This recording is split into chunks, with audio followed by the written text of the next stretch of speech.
Common sense isn't gone. It just needs a comeback. Common Sense Superheroes with David and Greg. It takes two to make things go right.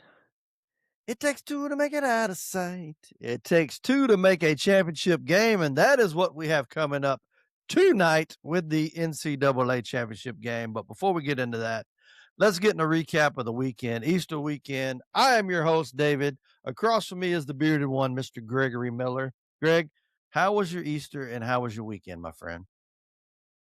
Easter is probably the most important day of the year to me. I think that is, as a devout Christian, that is obviously that's what it's truly all about.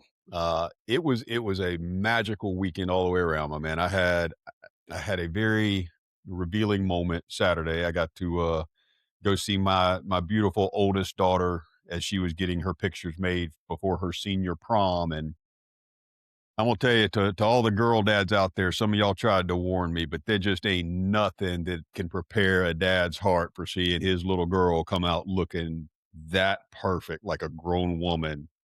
Proud of her, love her to death.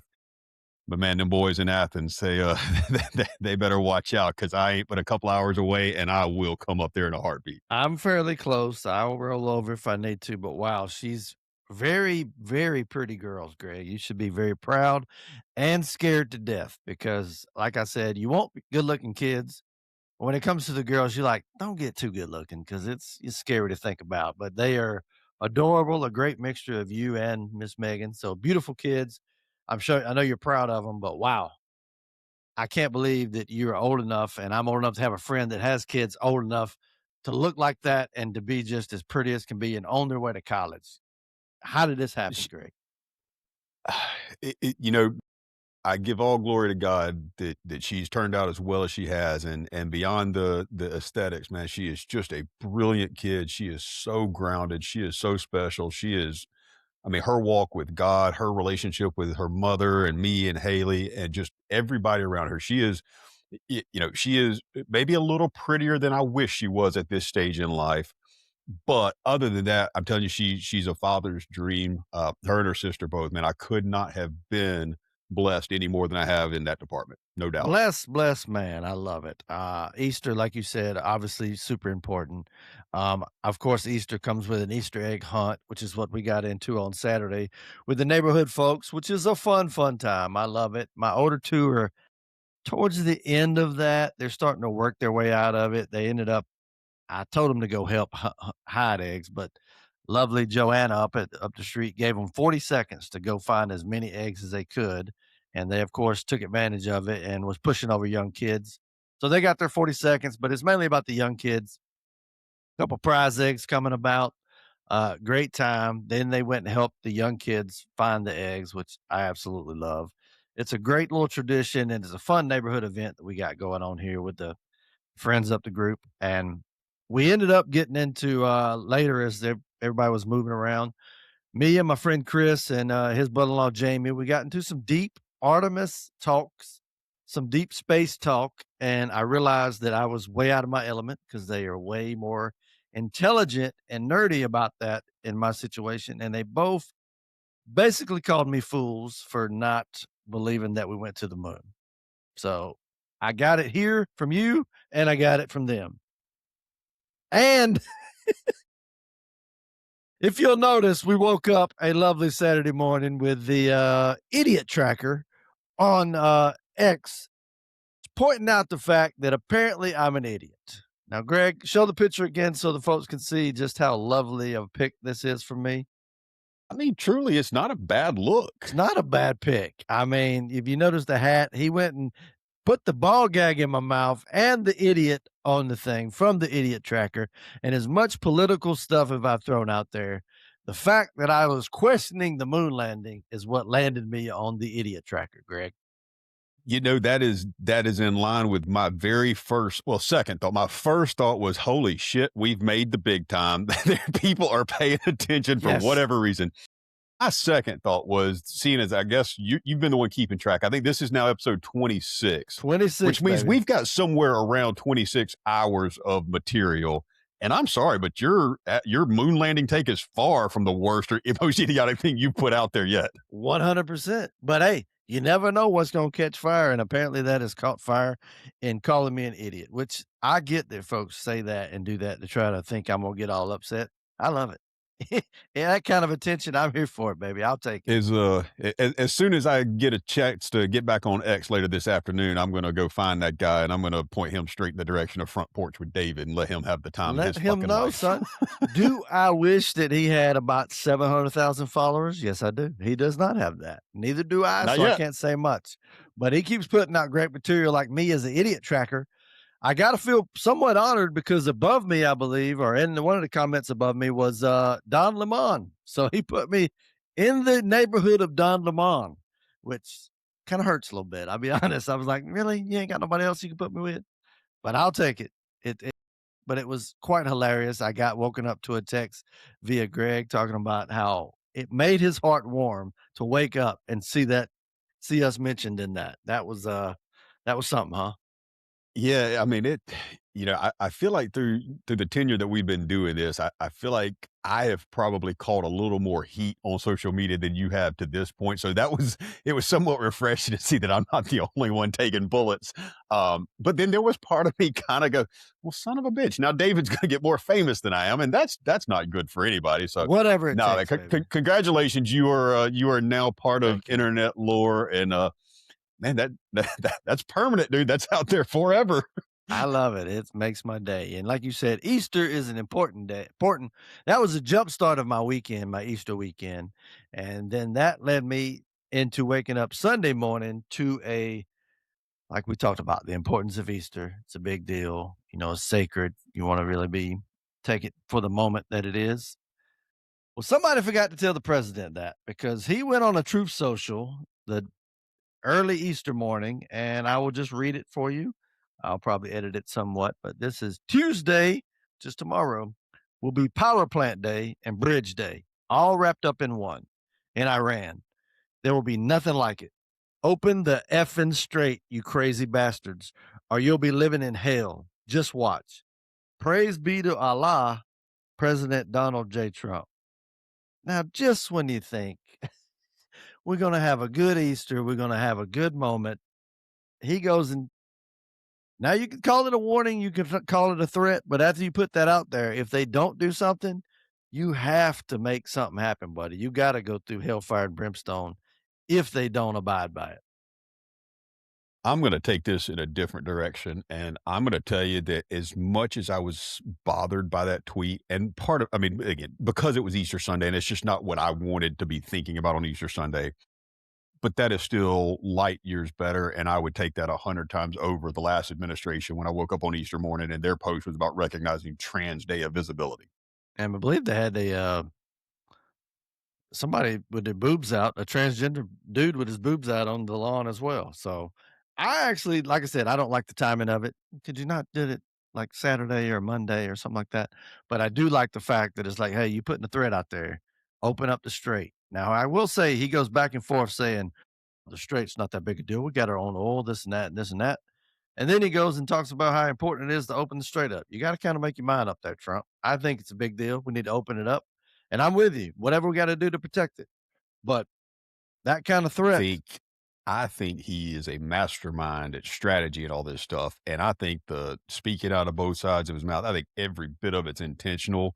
Because I'm gonna tell you, as somebody who I relate, strategically, the biggest game that comes to my mind is playing poker, and the hardest poker player to play against is a guy that you ain't got no clue what they're thinking or what they're doing. Can't pick up on a pattern, can't pick up on a tell. You got no effing clue where this bastard's head's at. And again, the personal standpoint, I don't necessarily like the image that he portrays as the leader of our country, but from a functional standpoint, I am all in supporting this guy and what he's doing and the way he's doing it. I am not very good at poker, which also makes me a threat because I don't know what the hell I'm doing. So I'll do all the things you shouldn't do. And sometimes it works out in my favor. Every time I play, it's I have beginner's been luck type. playing. I play, and I played not high money games, but I mean, I played some decent sized games.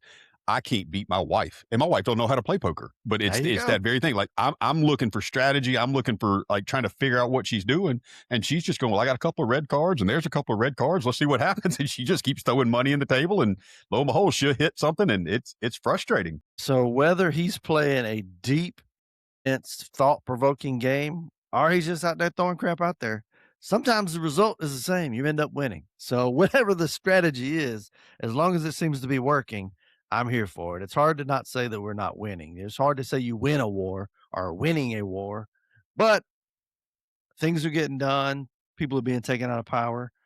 We had 2 people shot down over Iran, and we ended up able to get them back on a mission, which is pretty amazing, even though they had bounties on their head to try to get them. You can't let the Iranians get control of our guys, and we did not. So I think it's a great thing. I I have my thoughts. I won't go too deep because every time I do, Greg reminds me like, "Hey, if we over there, we already over there. You might as well finish the job," and I end up having to agree with them. So if we over there and they're threatening the strait and all that, if you gotta bring hell upon them, bring hell upon them. You gotta let them know you can't ever try to be stopped from having that straight open because there's too much importance in it. No, I mean, that's it. And, you know, I am a pacifist by nature. I mean, I try to avoid confrontation at all cost. But part of the reason why I try to avoid it is because I know once confrontation starts, I only know one way to go. Like I'm not going to lose the confrontation. So, and I think that's kind of again, to me, that is the only mentality we can have when it comes to this. Is I think you have to embrace the reality that both of these statements can be true. You can 100% wish we were not involved in this and it was not happening, but you can also 100% support what's going on now because it is happening and hope we do the absolute best job possible. Amen, brother. Amen. I wish that message would have got put out. I wish it was easy in the messaging. I feel like we don't get that kind of messaging. It's all jumbled and he goes back and forth. But when it comes down to it, if you're over there already, you might as well finish the job. I mean, plain and simple. Speaking of finishing the job, two teams that are wanting to finish the job, which is Michigan and Yukon. Over the weekend, Michigan ended up beating Arizona 91-73. Now, it looks like a beatdown somewhat, but it started out with Michigan beating them down pretty severely because I watched the first little bit of it. And then Arizona being gritty, fought back. But in the end, Michigan ended up taking the win 91-73. Greg, did you watch Michigan and Arizona?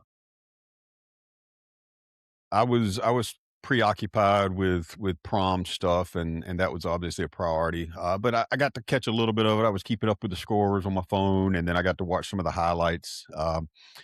Man, I to this point, if you've watched any college basketball for the last 3 weeks, like you just got to be impressed with what this Michigan team is doing. Man, they are clicking on all cylinders. They look like they are absolutely on a mission to cut down the nets, brother.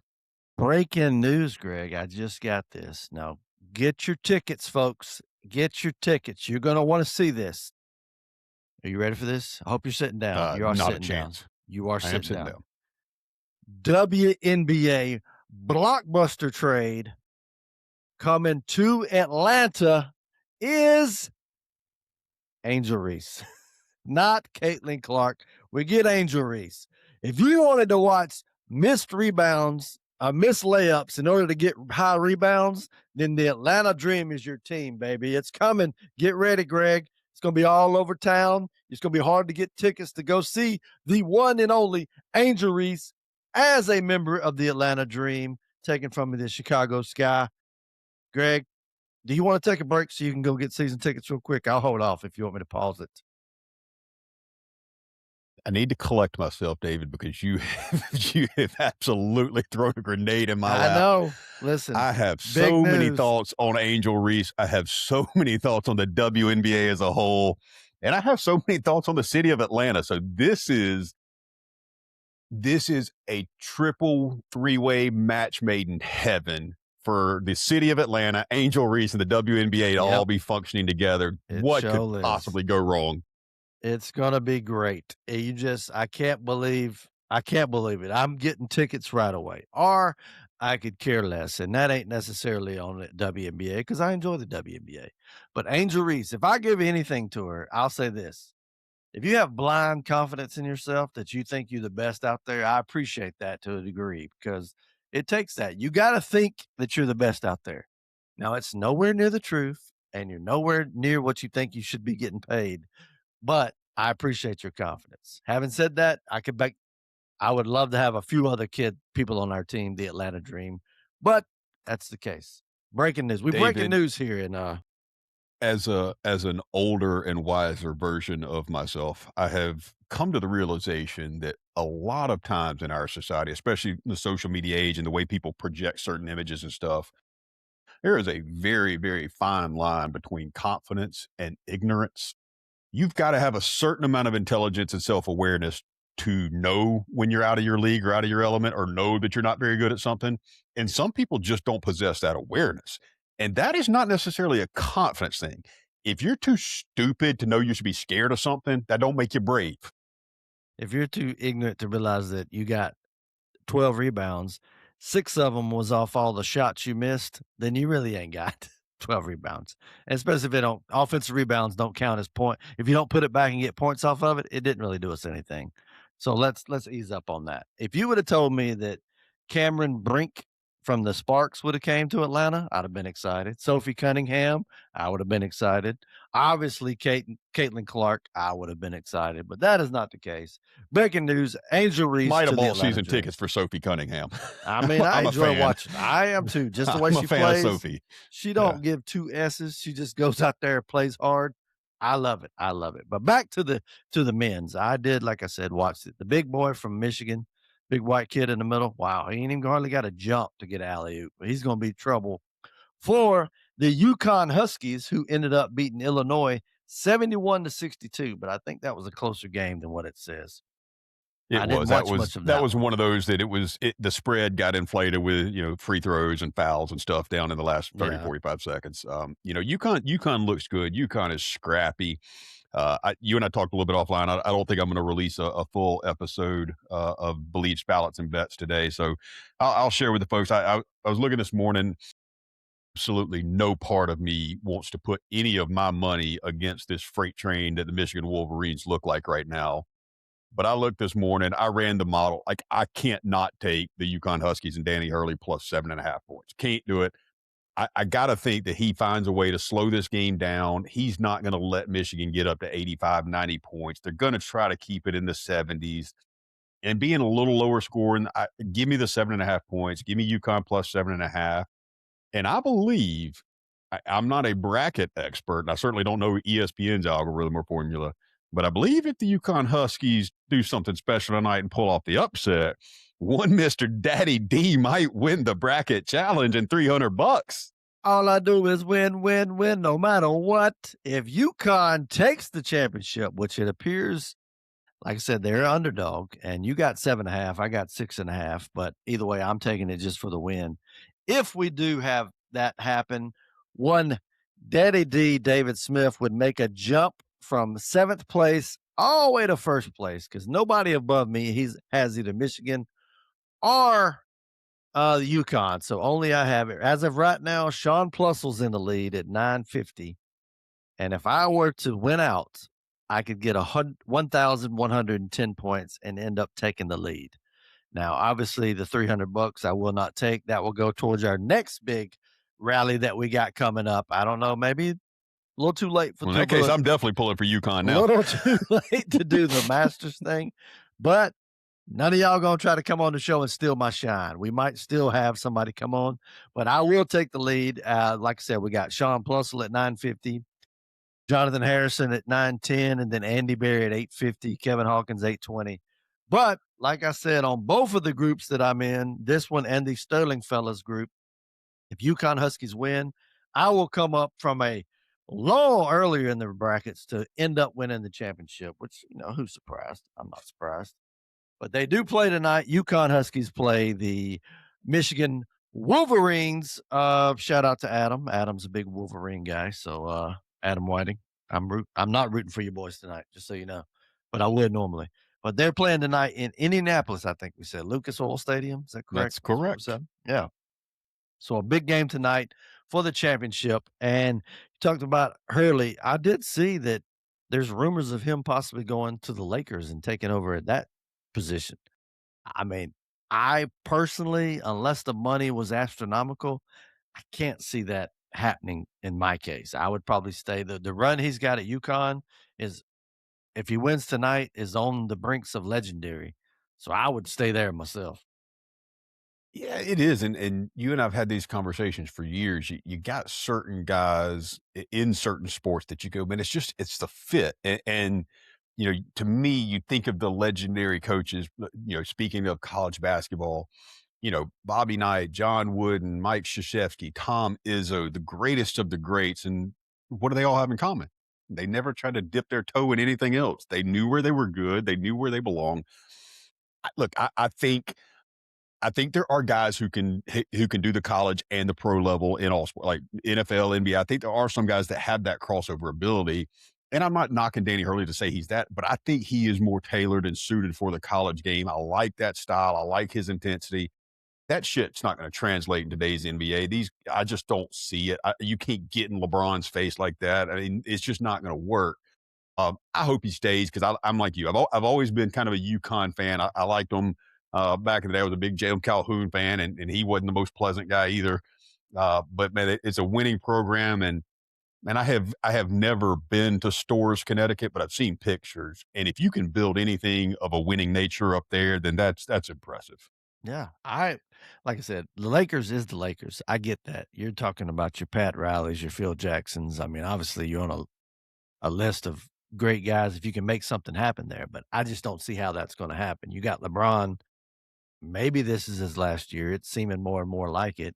Luca, love Luca, but as we know, those soft tissue injuries, they'll take you out. It's hard to recover from it, and he is out again with a hamstring for the rest of the season. So you don't have Luca.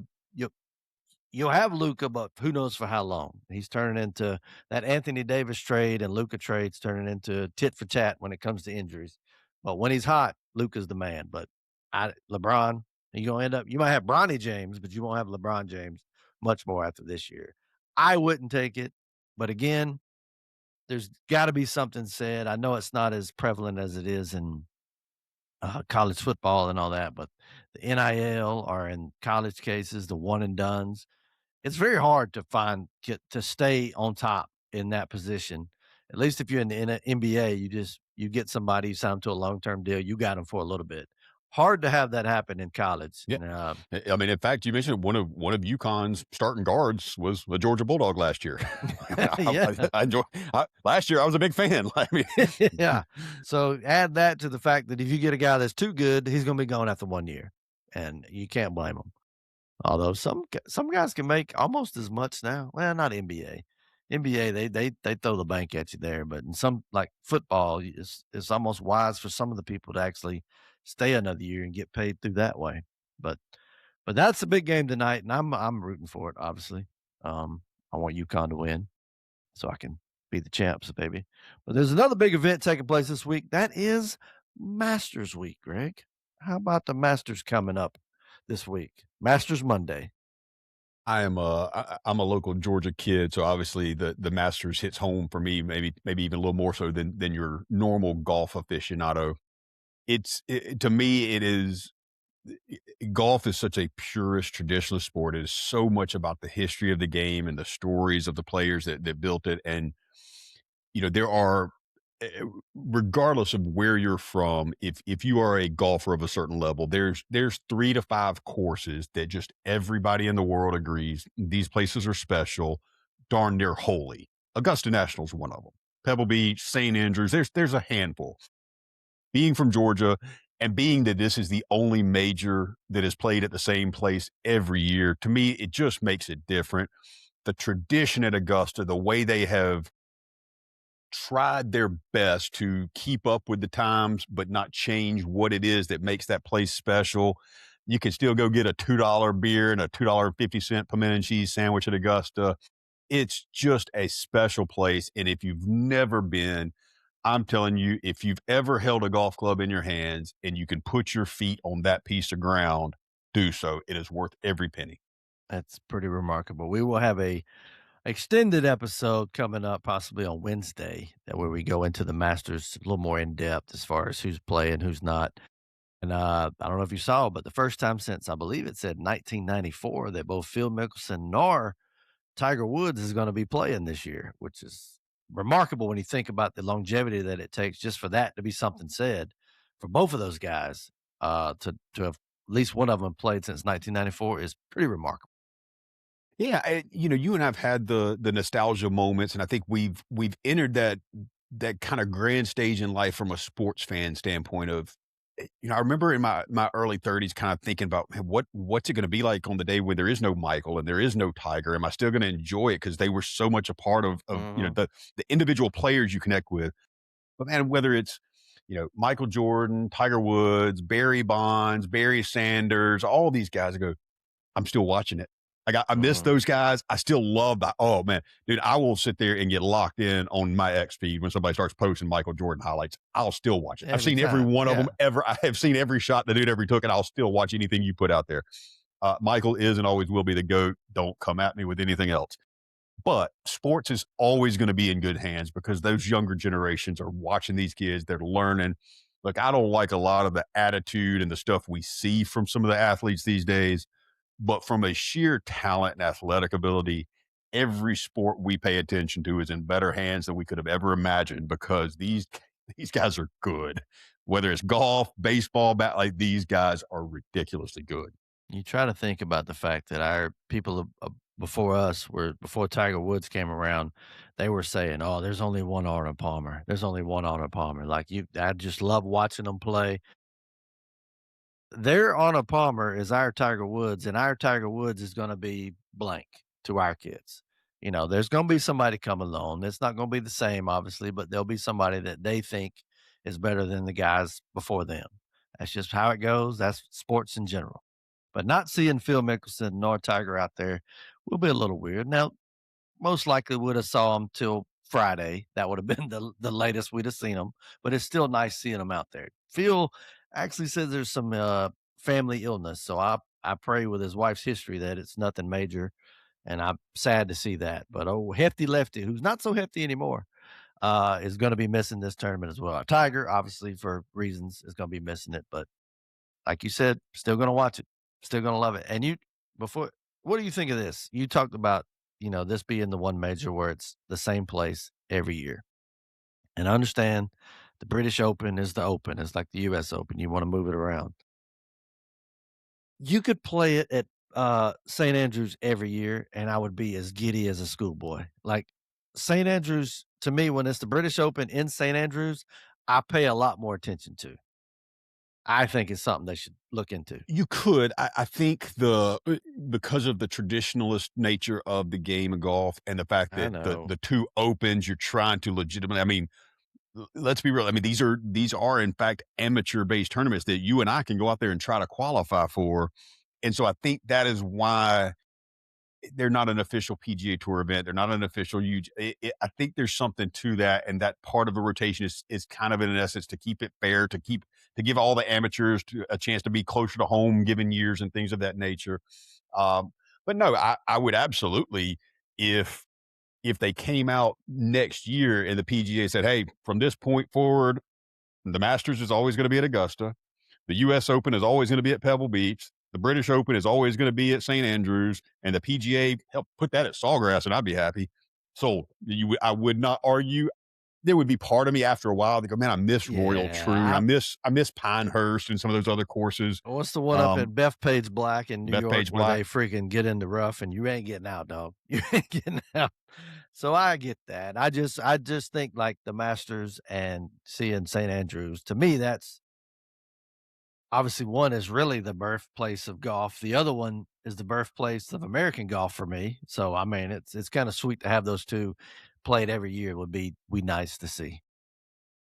It would, and I think you know, it it's such a complex thing because the course itself always becomes such a story in the major tournaments. And I think that's part of the reason why we grow so attached to Augusta because you really get to know the holes. You get to know the names of the holes. Mhm. You get so used to seeing those same big shots on Sunday afternoon.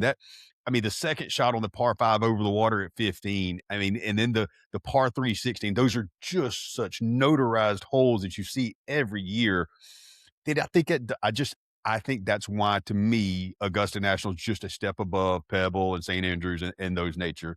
You know, the 18th at Pebble, the road hole at St. Andrews, and they're all there. But there's just something to Amen Corner, that last par 5 and then 16. Augusta National on a Sunday afternoon. To me, there's no singular moment in sports to me that captures that last 2.5 hours of a competitive Sunday afternoon at the Masters. The exclusivity of it, the course itself is similar to your Pappy Van Winkles or your Blantons. It's a little bit overflated, but it also makes you want it so much more. You're like, why do we got to keep this from everybody? Well, we open up to everybody, but at the same time, that's what you love about it. It's hard to get it to Augusta. It's hard to get a ticket for some of us normies to get tickets to go to the Masters or go to Augusta National. So when you do go, you're like, holy crap, I'm spending $1,000 in the clubhouse store. And it makes it so much sweeter, even though it drives me crazy sometimes. I want to just get online, buy my tickets, and go with my boys, but it ain't that easy unless you want to pay a S ton of money. But it is the beauty of it.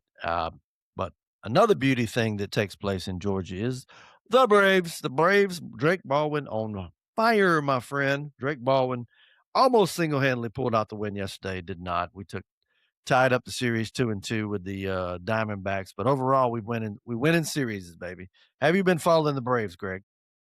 Oh yeah, I'm a Braves fan. I have, like I said, we've been real busy, and it's hard early in the season this time of year. There's just so much other stuff going on. But once things start to slow down and the major league fellas become the boys of summer, and that's when I start really digging in. They go get back on track though. Chris Sale's gonna get us a W today. We'll get back in the win column, and everything will be right. Drake Baldwin showing out. Dude's hitting everything, playing some ball. I mean, I love being able to have him at DH sometimes. Just keep him in the batting order. Catcher batting second. Well, you don't see that very often. That shows he got a little bit of wheels on him. No, but like you said, that's the flexibility of having a backup like Sean Murphy to get in there and have some days where you don't have to take that bat out of the lineup to give him a break behind the When we plate. get 'Cause Murph when Dog back, we're going to be sitting yeah, pretty. Now it's Jared Heim, I think it is. Something like that.